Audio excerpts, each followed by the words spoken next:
Alright guys, welcome back to All Things Outdoors. Today, we're out here in western Pennsylvania.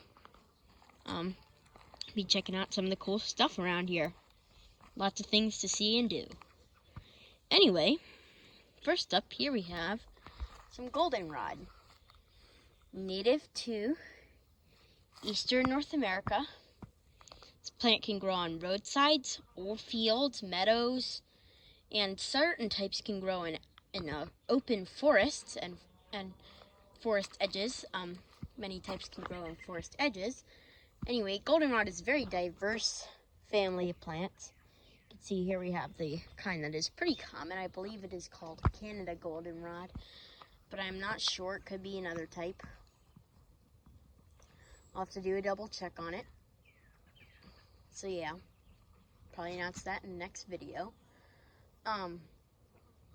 But anyway, as you can see, it can grow to be up to 6 feet tall, but it's usually around 5 feet, and it likes sun, full sun to partial shade, and it is a great plant for pollinator species and butterflies and bees. So, I highly recommend planting some of this stuff. But anyway, we move on this way down the road. We will show you some of the other cool things around here. As you can see over here, we have some more goldenrod and some huge wild teasel plants. Look at the big, pretty blooms on them. An interesting thing about the teasel is, as you can see, these leaves connect at the stem, and the bigger ones can actually hold water underneath them. Look, there's a bumblebee on there. There he goes. Anyway, we're going to continue moving on down this way. Yeah, see you there. Alright guys, so now we're over here, and we have found an evening primrose. So this is the evening primrose, and you can tell what it is because, as you can see here, it's got these very nice yellow flowers, and the leaves look like this. Kind of a long, almost like a willow oak, or a willow, and they have nice alternating veins, as you can see.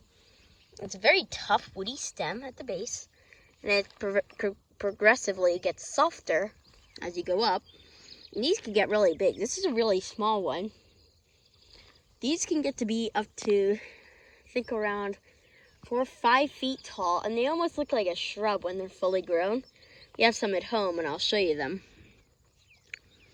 But anyway, it makes these nice yellow flowers, and as you can, and maybe wondering why is it called the evening primrose, as you can tell from this flower. So the way this works is, in the evening time, this plant will bloom, it'll make a new flower, and then once the sun comes up in the morning, once it gets to be a little bit higher in the sky than this, you can see it's only just up there. Don't know if you can see it or anything like that, but, you know, whatever. And then the flowers from yesterday die and fall off. And then these will grow new flowers in the next evening. It's pretty cool. And they smell very nice. Kind of like citrus almost. And you can actually grow this for yourself. And it's a great plant for pollinator species, bees, butterflies, and many other animals. So, highly recommend this species. That is the evening primrose. And we're going to head over here. Then we'll see. And over here we have a culvert.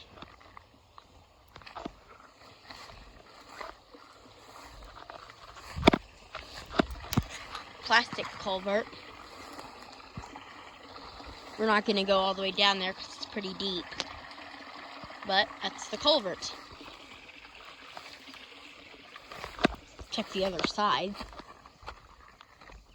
And look at these pretty jewelweed plants here. Pretty yellow flower over there. These nice ones. And there is a culvert. There's the opening of the culvert. Pretty cool. Anyway, we're going to keep on heading down towards that side of the road. We will see you guys over there. So now we're here. Was a butterfly a second ago, it flew away. But look at this big Joe Pye weed plant. A native species. Gets to be more than 6 feet tall, so very tall. Thick stem, and you can tell what it is, because the leaves kind of all grow in a circle around it, as you can see. Look at this. And the flowers do it too. And they bloom with a nice purple color, pink color too. It's very big. I think we mentioned this in a previous video. So be sure to check that video out. I'm not sure which one it is. Yeah, be sure to check it out. Here's a bunch of nice pretty purple flowers.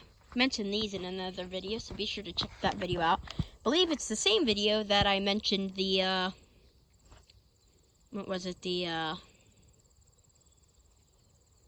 oh yeah, the jewelweed in. So, check it out. And you can see it has these very interesting looking buds. Almost look like a, kind of like a pine cone almost to me. Here's a spent bloom, or no, that's a new bloom. Very nice. Here's some new blossoms. I wonder if they smell. Well, let's pick one.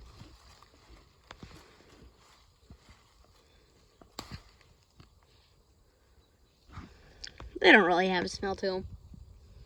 Very slight. Ain't very noticeable. Anyway, we're gonna keep on heading up the road. Show you some cool pokeweed plants. So we will see you when we get there. Oh, and also before we do head up there, there's another culvert. Now this one we can actually go down and explore. It looks to be a concrete culvert.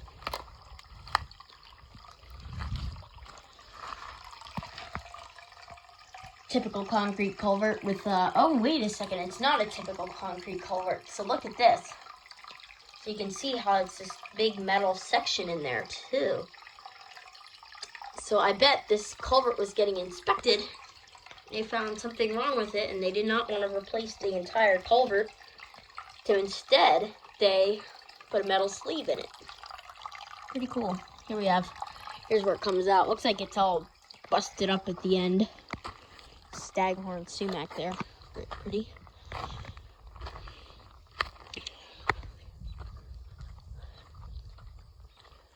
Here, we have the other end. Oh. It's like someone tried to block this up. Wait a second. Look at this. This is not good at all here, actually. So I just noticed this. So it's not flowing the way it should be. So see how there's no water in this area of the culvert? You know what that means? Oh, there's 2 metal inserts in there. It's flowing underneath the culvert. So as you can see, it's coming out there. That's not good. You don't want that. But anyway, here we have some rocks which are just waiting to cause a clog. So we'll remove them. Maybe put some of them here to help prevent it from eroding underneath the pipe. Whoops.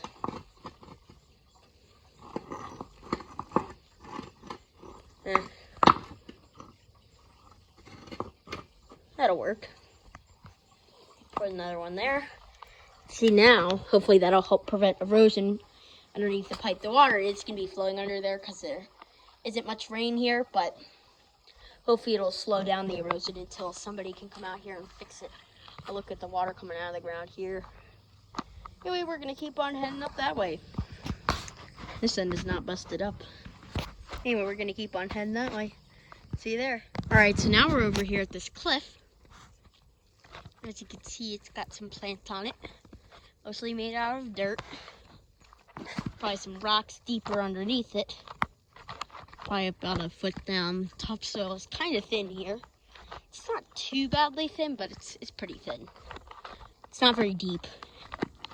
Not like the soil that we have at home. Soil at home is actually quite fertile. This is not as fertile because it's very rocky. And look at this. Some young pokeweed plants. A lot of people hate pokeweed. Try to get rid of it. Say, oh, it's terrible, it always comes back. And it does. I use that to show the persistence of Mother Nature, because every time it'll always grow back. And look how big it is. Pretty thick stem there, probably about an inch.